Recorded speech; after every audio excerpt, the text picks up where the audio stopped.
Nos encontramos aquí en la Ciudad de México, Santos Cruz, para Blanco y Negro TV. Nos llamó la atención la forma en que está haciéndose notar un ciudadano interesado a ocupar un espacio como magistrado en las próximas elecciones electorales del 1 de junio de este año, donde habremos de elegir a 881 cargos para el Poder Judicial. Vamos a platicar con Mauricio a ver cuáles son sus inquietudes. ¿Qué tal, Mauricio? Buenas tardes. Mucho gusto, ¿cómo te va? Bien, aquí saludándote. Dinos, Mauricio, ¿quién es Mauricio Tapia? Soy Mauricio Tapia Malto, soy su servidor, soy abogado por la UNAM, también estudié una maestría en la UNAM y soy servidor público, actualmente trabajo en la Corte, llevo casi 11 años en la Suprema Corte, empecé como oficial judicial y actualmente soy secretario de la Corte. Bien. Ninguna persona de mi familia en el Poder Judicial, ninguna, y tampoco en mi familia hay abogados, soy el único abogado tanto del lado de mi mamá como del lado de mi papá.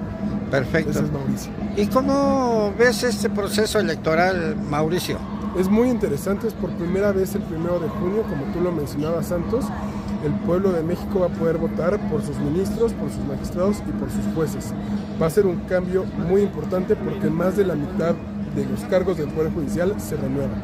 Y es muy importante la participación de la gente porque con esto vamos a lograr que la reforma realmente se consolide, la reforma presentada el año pasado y aprobada el año pasado tenga un éxito. ¿Por qué? Porque hay perfiles muy buenos, hay perfiles, si usted los ve en el INE, si la gente de tu auditorio, si tu público los conoce en el INE, hay excelentes perfiles que pueden ocupar tanto los cargos más altos como los cargos de juez en el Poder Judicial. Con tu experiencia que tienes, que ya has estado en el Poder Judicial, ¿cómo podríamos catalogar la justicia en México? La justicia en México tiene muchos asegúnes. Hay justicia muy buena y hay justicia muy mala. ¿A qué se debe? ¿A qué se debe? A la personal, digamos, dependiendo de la capacidad del personal, es decir, la capacidad personal de cada integrante, a las integraciones de los tribunales, a las integraciones en los juzgados, a las integraciones en la corte y a la capacidad también y a la capacidad material también. La falta de recursos en algunos tribunales, sobre todo también en el Poder influye. Judicial local, influye en una impartición de justicia más decadente, que a nivel federal que hay más recursos. ¿Eso quiere decir que la Constitución es explícita, sino donde están las fallas es de quienes las ejecutan? Puede haber, como todo, las leyes son perfectibles, las reformas son perfectibles, pero eso a mí no me toca, le toca al Congreso de la Unión decir qué es perfectible y qué no, dependiendo de cada plan que tenga el Ejecutivo en turno y con las iniciativas que mande el Ejecutivo en turno al Congreso y el Congreso con evaluaciones que haga sobre la pertinencia de reformas al Poder Judicial. Hubo, por ejemplo, una reforma al Poder Judicial en 2021, una reforma bastante importante de reorganización, administrativa, pero también jurisdiccional. Claro. La reforma sigue implementándose, sí, pero ahora vamos a una reforma sobre la integración de las personas del Poder Judicial, sobre los titulares del Poder Judicial. Bien. Entonces, cada reforma pues, tiene obviamente su periodo de implementación y su periodo de evaluación, si fue buena o no. Lo vemos con el sistema penal, que se reforma en 2008 el sistema de justicia penal, el sistema de justicia laboral, una reforma reciente de 2019, y siguen implementándose estas reformas, a pesar de que llevan muchos años. En caso de que el voto te fuera favorable y llegara a ser magistrado, sí, ¿con qué te comprometes con la actual modernidad? Con la gente y con la ciudadanía en general en tres cosas fundamentales. Primero, hacer sentencias más claras y accesibles. ¿Por qué? Porque el derecho, los abogados pensamos que el derecho es nuestro, el derecho nos pertenece. No, el derecho regula las relaciones entre todas las personas, regula la sociedad y la sociedad también tiene la potestad de conocerlo y entender sus sentencias y entender por qué le están juzgando así. Es muy importante, no es lo mismo una sentencia de 400 hojas que muy poca gente le puede entender, a una sentencia breve, clara, que en un lenguaje muy accesible, que la gente lo entienda y que la gente me ha tocado, que ven una noticia, ven de un asunto y dicen, oye, ese asunto es muy similar al mío, eso me puede servir a mí. Entonces, qué mejor que hacer una sentencia que le pueda ayudar no solo a la persona que vino a la justicia, sino a alguien que pueda tener un problema similar. Claro. Por primera vez. La segunda propuesta sería mejorar y hacer constante la profesionalización del personal del Poder Judicial.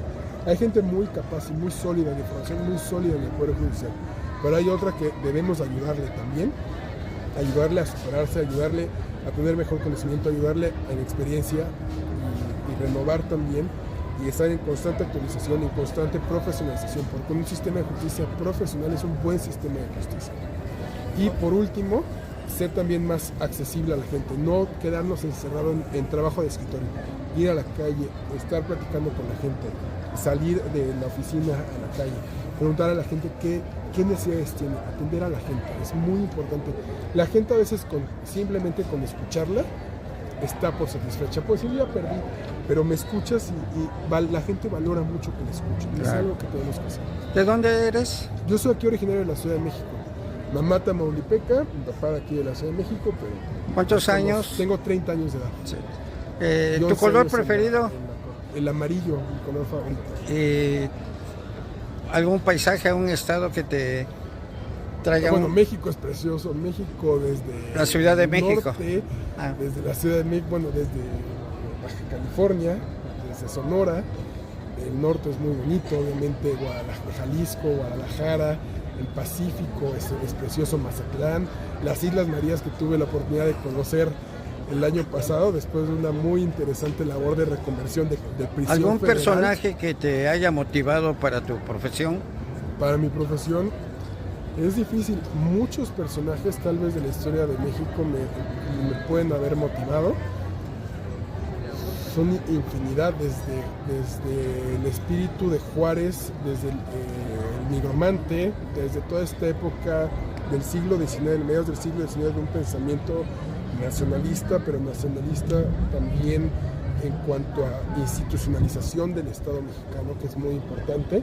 Los ideales de la revolución, obviamente, que, claro, pues fueron grupos revolucionarios, grupos de personas del ejército, pero que también forjaron una ideología y formaron instituciones, bueno, muchísima gente del ámbito público mexicano y también del ámbito...